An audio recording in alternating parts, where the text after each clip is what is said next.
You may have heard the term two is company and three is a crowd. Despite that, more American couples are considering open relationships, and it's opening possibilities. An open relationship is a couple that have a partnership. They are a primary, and they have decided together, mutually, and that's important, to allow another or others into their romantic space. That's relationship expert and coach Susan Winter. She says some couples engage in open relationships to obtain sexual and emotional satisfaction they otherwise may not get in their primary relationship.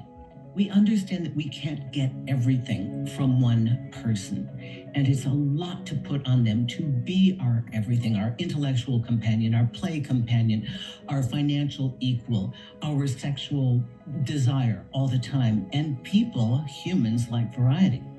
A 2021 YouGov poll found that about 25% of Americans would be interested in having an open relationship, with more men more interested than women, and varied interests by age bracket.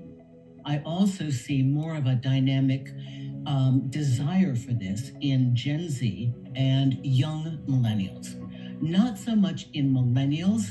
The older generation of millennials, they've had a tough enough time finding one person. They're like, if I get this one, I'm keeping them. But in some of the younger generations, they are much more fluid in their sexual orientation and their parameters for their sexuality. Winter says interest is also shown by people of different sexual orientations. I get cornered in cocktail parties in New York by discontent young marrieds that take me, male and female, gay, straight, take me into a side room and say, oh, we all want to do open. They're trying to take their closed relationship and make it open because 7-10 years, a couple kids, it's not the same.